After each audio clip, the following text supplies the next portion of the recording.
சிறுபான்மையினர் அல்ல. அதாவது வேறெங்கோ இருந்து விரட்டப்பட்டதால் இங்கு வந்து குடியேறிய சிறுபான்மையினர் அல்ல. நாங்கள் இலங்கை நாட்டின் பூர்வீக குடிகள். எம்மை மற்ற நாடுகளில் வாழும் சிறுபான்மையினருடன் ஒப்பிட முடியாது. 2 மாகாண பெரும்பான்மையினர் 7 மாகாண பெரும்பான்மையினருடன் சேர்த்து கொள்ளப்பட்டதாலேயே அவர்கள் நவமாகாண சிறுபான்மையினர் ஆகினார்கள். ஆனால் அவர்களின் சிறப்பம்சம் தனித்துவம் ஆகியன பலருக்கு புரிவதில்லை. எமக்குறித்தான தனித்துவ தேசிய அந்தஸ்து, சுயநிர்ணய உரிமை போன்ற கோட்பாடுகளை விடுத்து இலங்கை தமிழர் வெறும் சிறுபான்மையினம் என்ற வாதத்தை பயன்படுத்தும் எம்மவர் யாராக இருந்தாலும் அதனை அவர்கள் தவிர்க்க வேண்டும். தமிழ் மக்களுக்கு உரிமைகளையும் நீதியையும் பெற்றுத்தர அர்ப்பணிப்போடு அவர்கள் செயற்பட முன்வர வேண்டும். நாங்களே எங்களை வெறும் சிறுபான்மையினர், நாங்கள் எதை செய்யலாம் என்று கேட்டோமானால் எங்களுடைய பாரம்பரியம் என்னாவது? நாங்கள் அவற்றை எல்லாம் விட்டுக் கொடுக்க வேண்டி வரும். எம்மவர்கள் அவ்வாறான சிந்தனையில் ஈடுபட்டிருந்தால் அந்த சிந்தனையை மாற்றுங்கள். இலங்கை என்ற நாட்டில் தமிழர்கள் பாரம்பரியமாக நெடுங்காலமாக குறிப்பிட்ட இடங்களில் வாழ்ந்து வந்துள்ளார்கள். கிழக்கில் வாழ்ந்தவர்கள் கண்டிய ராச்சியத்தின் அதிகாரத்திற்கு உட்பட்டிருந்தார்கள் என்று சிலர் கூறுவதுண்டு. அதாவது தமிழ் மக்கள் சேர்ந்து வடகிழக்கு மாகாணங்களிலே இருந்தார்கள் என்று கூறும்போது அவர்கள் கண்டிய ராச்சியத்தின் அதிகாரத்திற்கு உட்பட்டிருந்தார்கள் என்று சிலர் கூறுவதுண்டு. அதனால் என்ன, அவர்கள் பாரம்பரியமாக தமிழ் பேசுபவர்களாக வாழ்ந்து வந்துள்ளார்கள் என்ற கூற்றுக்கு முரணாக அது அமையவில்லையே. கிழக்கும் எம்மவரின் பாரம்பரிய பிரதேசம்தான். எமது பாரம்பரிய வாழ்விடங்களுக்கு அங்கீகாரத்தை பெற்றுக்கொள்வதற்காக, எமது மக்களுக்கான மறுக்கப்பட்ட உரிமைகளை மீளப் பெறுவதற்காக, தமிழின அழிப்புக்கு எதிராக நீதி வேண்டி கடந்த 67 ஆண்டுகளாக அகிம்சை வழியிலும் ஆயுத ரீதியிலும் போராட்டம் தொடர்ந்து வருகின்றது. ஆனால் இதுவரை ஆட்சிக்கு வந்த எந்த பெரும்பான்மையின தலைவர்களும் தமிழ் மக்களின் போராட்டத்துக்கு உரிய பொறுப்பான பதிலை வழங்கவில்லை. மாறாக எமது கோரிக்கைகளை உதாசீனம் செய்தே வருகின்றார்கள். தமக்கு நெருக்கடி வரும் தருணங்களிலெல்லாம் அதனை தீர்ப்பதற்கு தமிழ் தலைவர்களை துணைக்கு அழைத்து வந்துள்ளார்கள். இறுதியில் நாம் ஏமாற்றப்பட்டே வந்துள்ளோம். 6 கடக்கும் வரை அண்ணன் தம்பி, கடந்த பின்னே நீ யாரோ நான் யாரோ என்ற இந்த நிலைதான் சிங்கள அரசியல்வாதிகளுக்கும் தமிழ் அரசியல்வாதிகளுக்கும் இடையில் இருக்கும் உறவாக இருந்து வருகின்றது. இவ்வருடம் ஜனவரி மாதம் இடம்பெற்ற ஆட்சி மாற்றத்திற்கும் இது பொருந்தும். இந்த ஏமாற்று வித்தைகளுக்கு நாம் முற்றுப்புள்ளி வைக்க வேண்டும். நாம் இனியும் ஏமாறும் இனமாக இருக்க முடியாது. எமக்கொன்றை கூறுவது சிங்கள மக்களுக்கு புரிதொன்றை கூறுவது என்பது இரு மக்கள் கூட்டங்களையும் ஏமாற்றுவதாகவே முடியும். அப்பேற்பட்ட ஏமாற்று பேச்சுக்களை இருதரப்பு அரசியல்வாதிகளும் தவிர்க்க வேண்டும். மக்களுக்காக அர்ப்பணிப்புடன் பணியாற்றுபவர்களை எதிர்வரும் பொது தேர்தலில் எம் நாட்டில் வாழும் எமது மக்கள் தெரிவு செய்ய வேண்டும் என்பது எனது எதிர்பார்ப்பு. தமிழ் பிரதிநிதிகளை பொறுத்தவரையில் வள்ளுவன் வாக்கிற்கு இணங்க நேர்மையான அரசியல், கொள்கையில் உறுதி, மக்களுக்காக அர்ப்பணிப்புடன் பணியாற்றக்கூடிய மனோபாவம், தூரநோக்கு பார்வை, எந்த கட்டத்திலும் எந்த காரணத்திற்காகவும் விலை போகாத மனோதிடம் கொண்ட அரசியல்வாதிகளே எமக்கு தேவைப்படுகின்றார்கள்.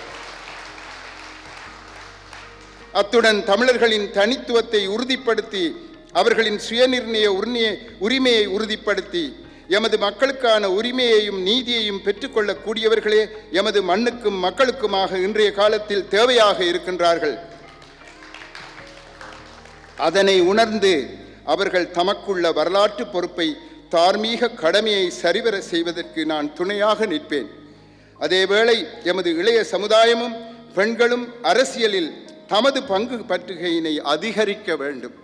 அதற்கு அரசியல் தலைவர்கள் ஒத்துழைப்பதோடு வழிகாட்டிகளாகவும் இருக்க வேண்டும். பாரம்பரியமாக தமிழ் மக்கள் வாழ்ந்து வந்த நிலங்கள் இராணுவமயமாக்கப்பட்டதாலும் சிங்கள குடியேற்றங்கள் பெருகியதாலும் வாழ்வை இழந்து வாழ்வாதாரங்களை பறிகொடுத்து அவலத்தை சுமந்து வரும் மக்களை நான் வடமாகாண சபை முதலமைச்சரான பின்பு நாளாந்தம் சந்திக்க முடிந்தது. அவர்களுடைய வேதனை மிகுந்த ஒவ்வொரு சம்பவங்களுக்குள்ளும் ஒரு வரலாறு புதைந்திருப்பதாக நான் உணர்கின்றேன். ராமனாண்டால் என்ன, ராவணன் ஆண்டால் என்ன, எமது மக்களுக்கு விடிவில்லை என்பதையே அண்மைய ஆட்சி மாற்றமும் எடுத்துக்காட்டியுள்ளது. எமது மக்களின் இயல்பு வாழ்க்கையை சிதைக்கும் இராணுவ ஆக்கிரமிப்பை விலக்குவதற்கு புதிய ஆட்சியாளர்களும் இதே சுத்தியுடன் செயற்படவில்லை. மாறாக எமது மக்களுக்கு சர்வதேச விசாரணை ஒன்றின் மூலம் நீதி கிடைப்பதற்கு ஒரு கால்வாயாக அமைய இருந்த ஐக்கிய நாடுகள் மனித உரிமைகள் பேரவை அறிக்கையை பிற்போடுவதற்காக புதிய அரசாங்கம் பாடுபட்டது. இறுதியில் தங்கள் முயற்சியில் வெற்றியும் கண்டுள்ளார்கள். இதனை தங்களது வெற்றியாகவும் கொண்டாடினார்கள். இப்பொழுது செப்டம்பரில் அறிக்கை வந்தபின் உள்ளக விசாரணை எந்த அளவுக்கு சர்வதேச உள்நுழைவை கொண்டிருக்க வேண்டும் என்ற விடயத்தில் ஆராய்வு நடந்து வருகின்றது. ஆனால் எந்த விசாரணை பொறிமுறையும் பாதிக்கப்பட்டோரின் ஏற்பை பெற்றிருத்தல் அவசியம். அவர்களின் நலத்தை நாடி நிற்றல் அவசியம். It is necessary to find out the requirements of those who are the victims. It is they who have to be consulted, not our political leaders or anybody else.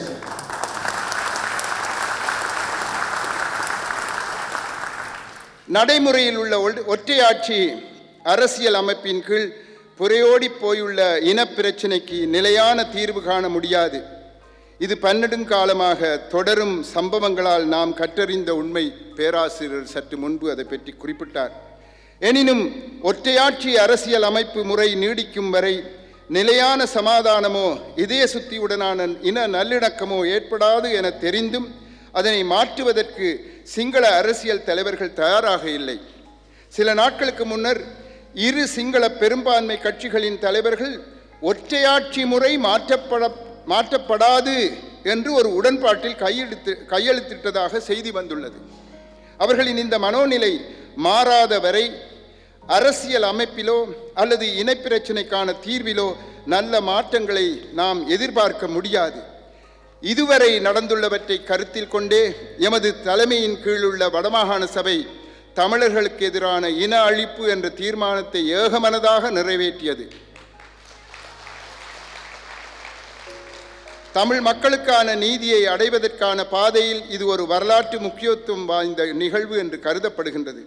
Tamil இனத்திற்கு நிகழ்த்தப்பட்ட இன அழிப்புக்கு நீதி தேடும் போராட்டத்தில் சிங்கள முற்போக்கு சக்திகள் இணைவார்களானால் அது நிலையான ஒரு சமாதானத்தை இலங்கை தீவில் ஏற்படுத்துவதற்கான அரசியல் தீர்வுக்கு வழியமைக்கும். உண்மை தெரிந்தால்தான் உண்மையான நல்லிணக்கத்திற்கு வழிகோலலாம். தென்னாப்பிரிக்க ஆணைக்குழு உண்மை மற்றும் நல்லிணக்கத்திற்கான ஆணைக்குழு என பெயரிடப்பட்டிருந்தது. ட்ரூத் அண்ட் ரெகன்சிலியேஷன் கமிட்டி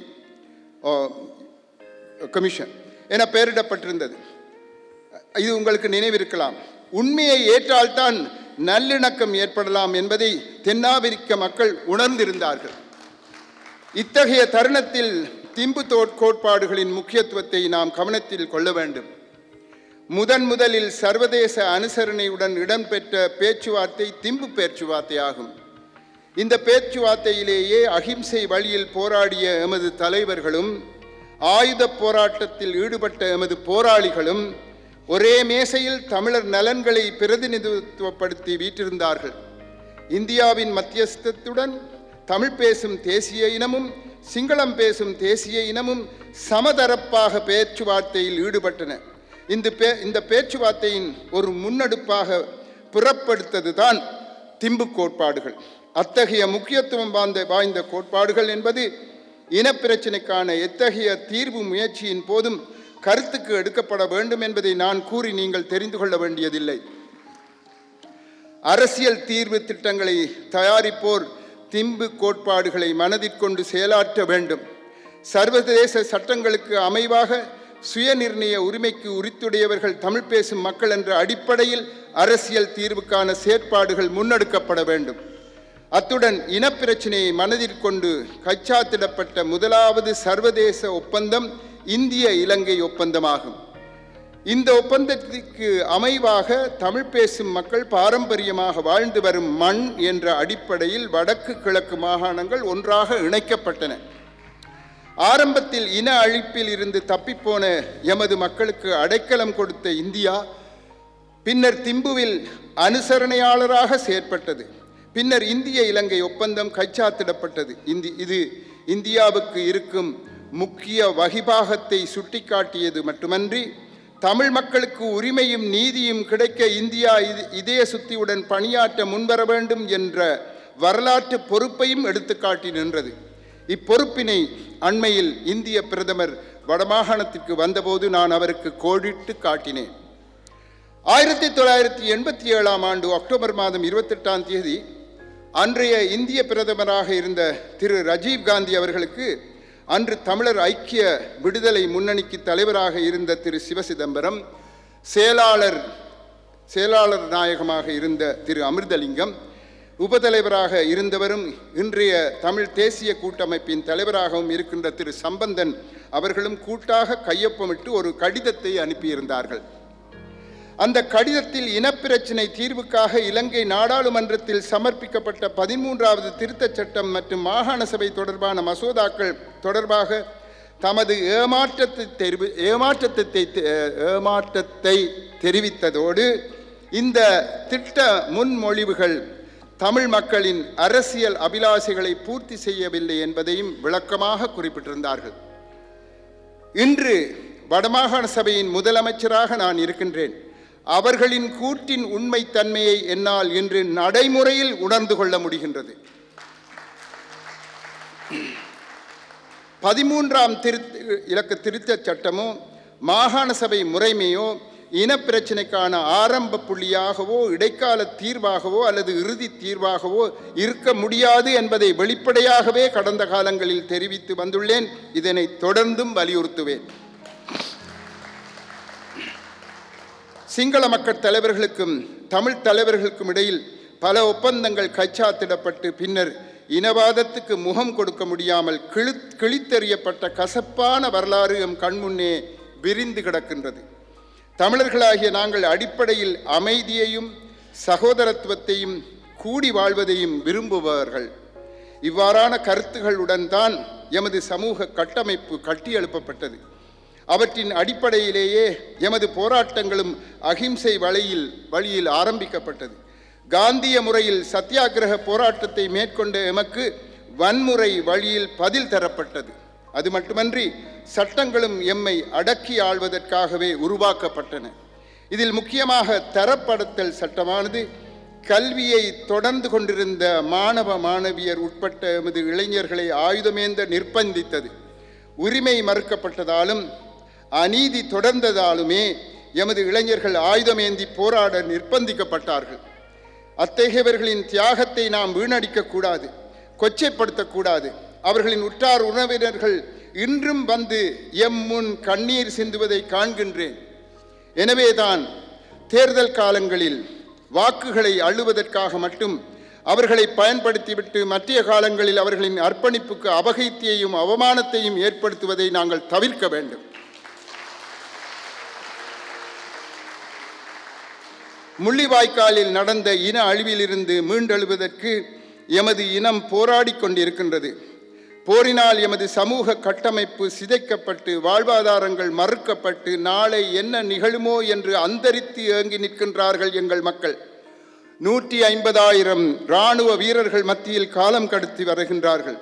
அவர்களுக்கு உதவிக்கரம் நீட்டி அழிந்து போன பொருளாதாரத்தை கட்டியெழுப்பி எமது தேசம் மீண்டும் மீண்டெழுவதற்கு நீங்கள் உதவ முன்வர வேண்டும்.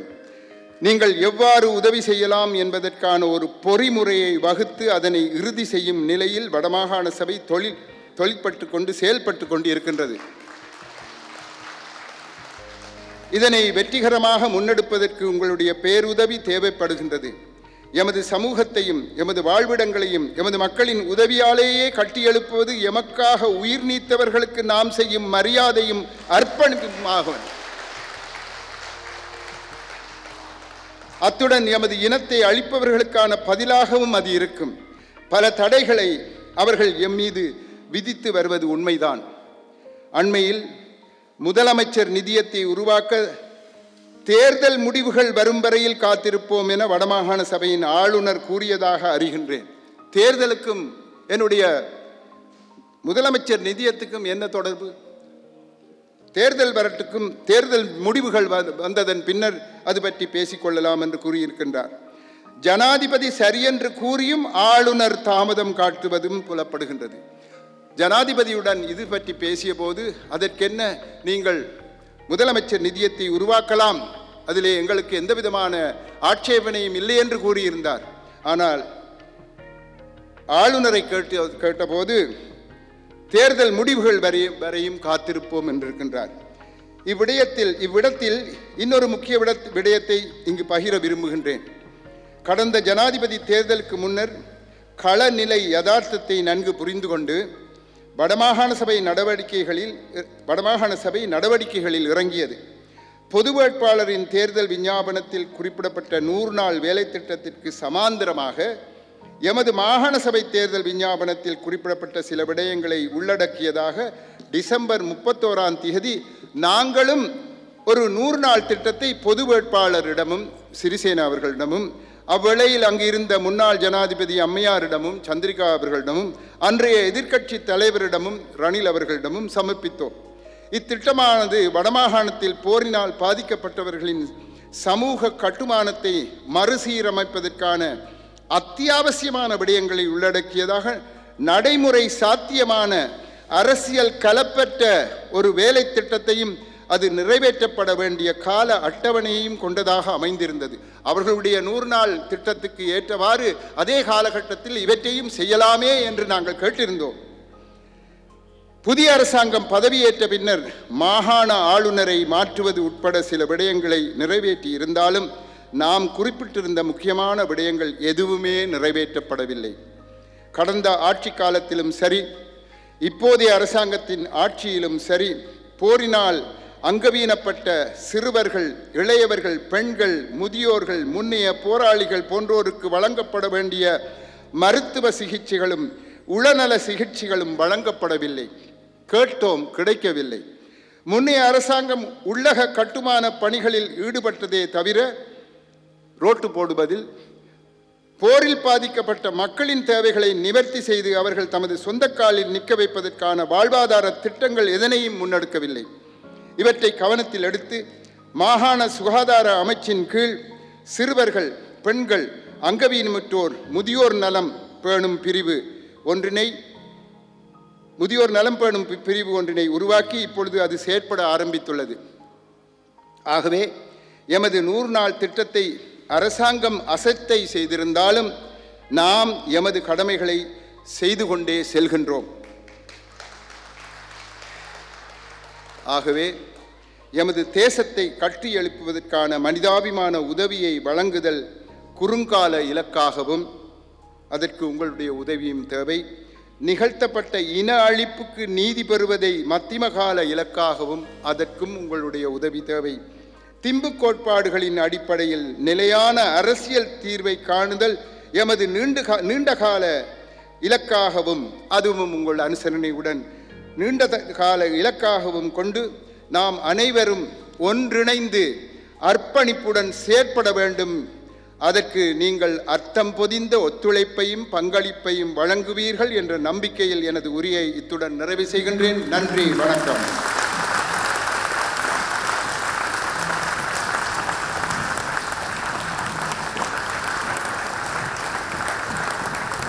எங்களுடைய சர்வதேச தமிழ் செய்தியாளர் ஒன்றியத்தினுடைய தலைவி, பிபிசி முன்னாள் மூத்த சிரேஷ்ட தயாரிப்பாளர் ஆனந்தி சூரியபிரகாசம் அவர்கள் முதலமைச்சர் அவர்களுக்கு நினைவு பரிசை வழங்கி இங்கே கௌரவிப்பார். அரசியலில் நேர்மை காண்பவர், ஆட்சியாளர்களுக்கும் அதிகார வர்க்கத்திற்கும் பணியாத ஒரு சிறந்த மனிதர். அவர் எங்கள் முதல்வராக இருப்பது, வடமாகாண முதல்வராக இருப்பதில் நாங்கள் மிகவும் பெருமிதம் கொள்கிறோம். இவரை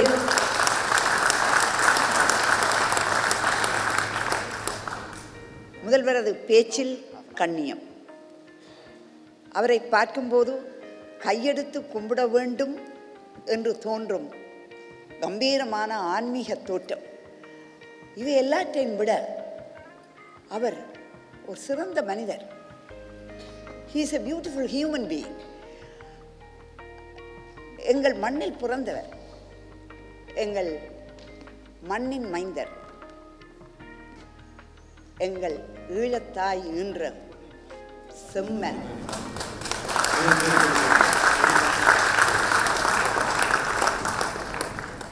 அவர் பேசும்போது குறிப்பிட்டார், தான் அமெரிக்காவில் அமெரிக்காவுக்கு சென்றிருந்த போது தனது உடல் நலம் குன்றியிருந்ததற்காக அவர்கள் இறைவனை பிரார்த்தித்தார்கள் என்று. ஐயா, நான் இறைவனை பிரார்த்திக்க மாட்டேன்.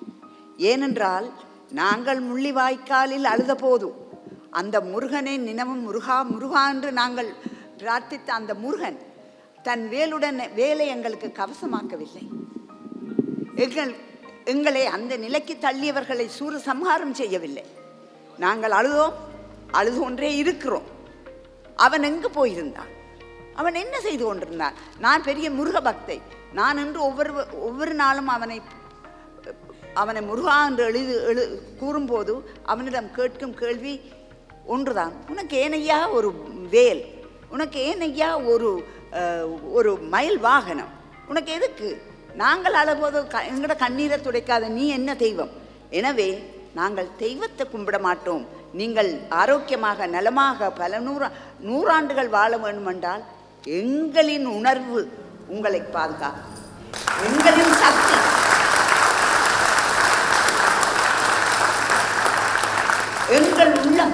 எங்கள் உள்ளம் உங்கள் ஆரோக்கியத்திற்காக, உங்கள் உடல் நலனுக்காக என்றும் உங்களுடனேயே இருந்து உங்களுக்கு நாங்கள் தான் கவசம், இறைவன் அல்ல. இறைவனை நம்பாதீர்கள், சரியா? இறைவன் he is very illogical. நீங்கள் நினைச்சு பாருங்க, அவர் செய்கிற கூத்துக்களை பார்த்தா என்ன, is there a logic? There is no rationality in his behavior. நாங்கள் இருக்கிறோம், நாங்கள் மனிதர்கள் என்றாலும் எங்களிடம் சக்தி இருக்கிறது, எங்கள் உள்ளத்தில் சக்தி இருக்கிறது, உணர்வுகளில் சக்தி இருக்கிறது. அந்த உணர்வு உங்களை பாதுகாக்கும். நீங்கள் எங்களுக்கு வேணும். நீங்கள் பல ஆண்டுகள் இருக்க வேண்டும். நீங்கள் சொன்னீர்கள் எனக்கு 76 வயசு இருக்குண்டு. ஐ couldn't believe it. இது என்ன இது, இவர் பொய் சொல்கிறாரு, பார்த்தால் 50 தாண்டி இருக்க மாட்டீங்களேன்னு தான் நான் நினைச்சேன்.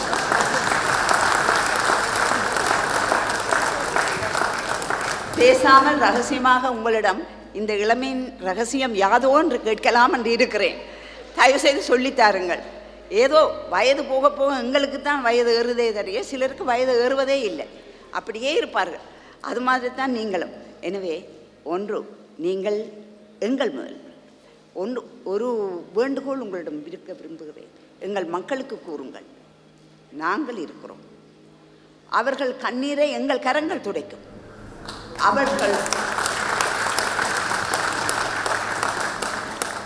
அவர்கள் சுமையை எங்கள் தோள்கள் தாங்கும். அவர்கள் அழ ஒரு மடி வேண்டுமென்றால் எங்கள் மடிகள் உண்டு. நாங்கள் அவர்களுக்கு நாங்கள் இருக்கிறோம். நீங்கள் அதை மட்டும் அவர்களுக்கு விளக்கமாக சொல்லுங்கள். புலம்பெயர் மக்கள் தங்கள் உணர்வுகளை மறக்கவில்லை, உறவுகளை மறக்கவில்லை, தங்கள் மண்ணை மறக்கவில்லை, தங்கள் மொழியை மறக்கவில்லை, தங்கள் இனத்தை மறக்கவில்லை. நாங்கள் என்றும் தமிழர்கள். இன்று எங்களிடையே எத்தனையோ இளைஞர்கள் இருக்கிறார்கள். எங்களிலும் பார்க்க அவர்கள் துடிப்பான உணர்வுகளுடன் இருக்கிறார்கள். இளம் சமுதாயத்தினர் எங்கள் வயதினர் போன பிறகு என்ன ஆகும் என்று நினைக்காதீர்கள். அவர்கள் இருக்கிறார்கள். எங்களிலும் பார்க்க மிகுந்த உணர்வுடன் செயல்பட்டு கொண்டிருக்கிறார்கள். அவர்கள் காட்டும் உணர்வு எங்களிடம் இல்லை. எனவே அவர்களுக்காக புலம்பெயர் மக்கள் இருக்கிறோம். உங்களுக்கு நாங்கள் என்ன விதத்தில் உதவி செய்யலாம், என்ன விதத்தில் உங்களுக்கு உதவியாக இருக்கலாம் என்று எங்களுக்கு கூறுங்கள். எங்களிடம் பணம் இருக்கிறது, மனம் இருக்கிறது, உணர்வுகள் இருக்கும். அதெல்லாம் உங்களுடையது, எங்கள் மக்களுடையது. அதை மட்டும் அவர்களுக்கு சொல்லுங்கள்.